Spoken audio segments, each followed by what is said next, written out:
तो मैंने कहा ठीक है सर, कोई बात नहीं है। तो टाइम फिक्स हुआ, डेट फाइनल हुआ। 2024 आने के बाद वो दिन आया, मुझे जाना था इंटरव्यू लेने के लिए। और मेरे घर से प्रयागराज जो स्टेशन है, वो लगभग 15 से 20 किलोमीटर पड़ता है। पहुँचने के बाद मुझे पता क्या चलता है दोस्तों,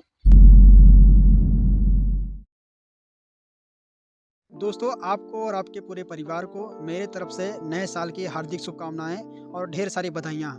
दोस्तों, ये वीडियो 2024 में पहले महीने की पहली तारीख को शूट हो रहा है और इस वीडियो में मैं आपको ऐसी घटना बताने वाला हूँ, जो 2024 के पहले महीने की पहली तारीख को मेरे साथ हुआ है। बहुत अजीब घटना हुआ है, उस घटना को मैं आप लोगों के साथ शेयर करना चाहता हूँ। उस घटना से आपको बहुत कुछ सीखने को भी मिलेगा और बहुत ज़्यादा आपको मोटिवेशन भी मिलेगा। तो दोस्तों, 2024 का जो पहला महीने की पहली तारीख थी, मेरा इंटरव्यू सेशन था। मुझे इंटरव्यू करना था राजगढ़ में और प्रयागराज से मुझे निकलना था, मिर्ज़ापुर से होते हुए राजगढ़ को जाना था। और नए साल के जो पहली तारीख थी, नया साल का पहला महीना की पहली तारीख को इंटरव्यू सेशन तय हुआ था।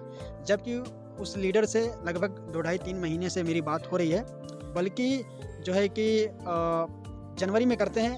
2024 में नए साल के शुभ अवसर भी रहेगा और मेरे कुछ टीम से बहुत सारी अचीवमेंट भी आएँगी, तो मिल करके जब इंटरव्यू सेशन करें तो कुछ मज़ा आएगा, जलवा होगा। तो मैंने कहा ठीक है सर, कोई बात नहीं है। जनवरी के पहले महीने को कर लेते हैं नए साल में। तो टाइम फिक्स हुआ, डेट फाइनल हुआ। दिसंबर का पूरा महीना बीतने के बाद जब नया साल आया, जब 2024 आया, 2023 गया, 2024 आने के बाद वो दिन आया, मुझे जाना था इंटरव्यू लेने के लिए। तो मैं यहाँ से घर से गया इंटरव्यू लेने के लिए और मेरे घर से प्रयागराज जो स्टेशन है, वो लगभग 15 से 20 किलोमीटर पड़ता है। तो किसी तरीके से मैं गया, तो मार्केट में साधन नहीं चल रहे थे, तो किसी तरीके से इक्का दुक्का साधन मैंने पकड़ करके आया, स्टेशन तक पहुँचा। पहुँचने के बाद मुझे पता क्या चलता है दोस्तों, कि वहाँ जाना पॉसिबल नहीं है। क्यों? क्योंकि यहाँ पे हड़ताल थी, बस वगैरह कुछ भी नहीं चल रहा था, जिसकी वजह से मुझे वहाँ तक जा सके। रीज़न क्या था कि मैं स्टेशन तक तो आ गया था, मैं ट्रेन पे बैठ के जा सकता था मिर्ज़ापुर तक, लेकिन मिर्ज़ापुर से मुझको पकड़ना था बस, और बस हड़ताल थी। तो मैंने सोचा कि शायद यहीं पे ये प्रॉब्लम चल रहा है, हो सकता है वहाँ पे ना हो। तो मैंने वहाँ पे फ़ोन किया, मैं बोला सर यहाँ पे तो हड़ताल चल रही है, बस वगैरह नहीं चल रहा है। आप बोले थे 50 किलोमीटर 60 किलोमीटर पड़ता है, आपको बस पकड़ के आना पड़ेगा। तो ये बताइए, यहाँ जो कंडीशन है, क्या वहाँ तो नहीं है कंडीशन? तो बोले सर हमको ये नहीं पता है, आप 2 मिनट रुकिए, मैं आपको बैक कॉल करता हूँ और आपको बताता हूँ। मैंने कहा ठीक है सर। अब 2 मिनट बाद उन्होंने जब बैक कॉल किया मेरे को ना, तो बोले सर ये कंडीशन तो यहाँ भी है, यहाँ भी साधन वगैरह नहीं चल रहा है। मैं बोला अब मिर्ज़ापुर आने के बाद अगर मुझे बस नहीं मिलेगा तो फिर? बोले सर फिर दिक्कत हो जाएगा, वही 4 बजे ट्रेन मिलती है। बोला कि फिर पूरा का पूरा टाइम बर्बाद हो जाएगा और समय सर मेरे लिए बहुत इंपॉर्टेंट है। तो ये हुआ कि भाई पूरा समय ख़राब हो जाएगा। तो मैंने कहा ठीक है, कोई बात नहीं, ये बताइए कितना दूर पड़ता है? तो वहाँ पे उन्होंने बोला कि 50-60 किलोमीटर पड़ता है।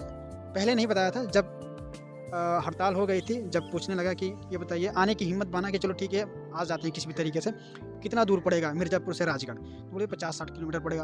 अब 50-60 किलोमीटर का तो बिना बस का पॉसिबल नहीं है भाई। अब अगर लिफ्ट लेकर भी जाते हैं तो काफ़ी लेट हो जाएगा, समय बर्बाद हो जाएगा, क्योंकि उसमें से अगर 10 को रोकोगे तो कोई एक मिलता है जो लिफ्ट दे देता है।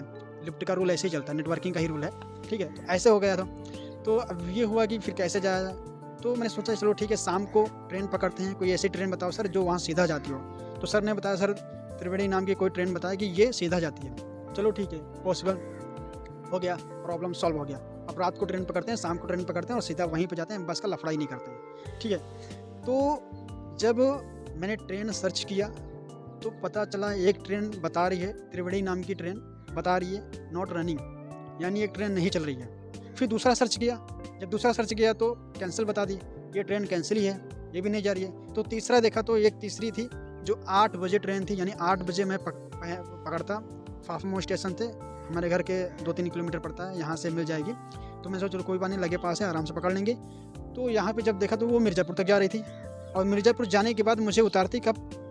रात को 1 बजे। रात को 1 बजे मैं वहाँ उतर जाता फिर।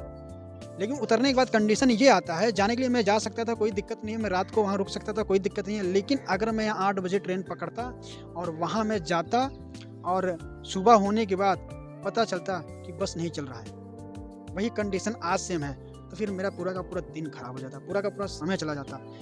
तो ये चीज़ें आज मेरे साथ हुआ है और थोड़ा सा तकलीफ इसलिए हुआ क्योंकि इस चीज़ का मैं कई महीनों से इंतज़ार किया। 1 महीना दिसंबर का पूरा महीना मैं इंतज़ार किया, चलो वो दिन आएगा, मैं इंटरव्यू सेशन करूँगा। लेकिन वो दिन जैसे ही आया, वो पल जैसे ही आया, सब चौपट हो गया। ये जो स्टोरी मैंने बताया जो मेरे साथ घटा नए साल के शुभ अवसर पर, तो मेरा बताने का एक ही रीज़न है कि जो मजबूरियाँ आती हैं ना, जो समस्याएँ आती हैं ना, जो दिक्कतें आती हैं ना, जो समस्याएँ आती हैं, ये हमें कमज़ोर बनाने के लिए नहीं, ये हमें मजबूत बनाने के लिए आती हैं। तो हमें अपनी लाइफ में कभी समस्याओं से घबराना नहीं है। समस्याएँ कुछ भी हो, समस्याओं में भी अच्छा ढूँढ लेना चाहिए, कि समस्याओं में भी अच्छाइयाँ ढूँढना ही हमारे लिए बेनिफिट होता है। और समस्याएँ आते हैं, उनके साथ जो कुछ करना चाहते हैं, जो नहीं कर रहे हैं उनके साथ कोई समस्याएँ नहीं आती हैं। उनके साथ नॉर्मली छोटी-मोटी समस्याएँ आती रहती हैं, जो जीवन में हर किसी के साथ होता है। लेकिन बड़ी समस्याएँ आपके साथ तब आती हैं जब आप कुछ बड़ा काम कर रहे हो, कुछ अच्छा काम कर रहे हो, कुछ समाज के लिए कर रहे हो, कुछ लोगों के लिए कर रहे हो, तो उनके लिए समस्याएँ आती रहती हैं। तो इस समस्याएँ का जो मतलब है कमज़ोर करना नहीं, आपको मजबूत बनाना है। तो मजबूती के साथ लगें, समस्याएँ कोई भी आएँ, सफल तो आप होंगे अगर आप शिद्दत से लगेंगे।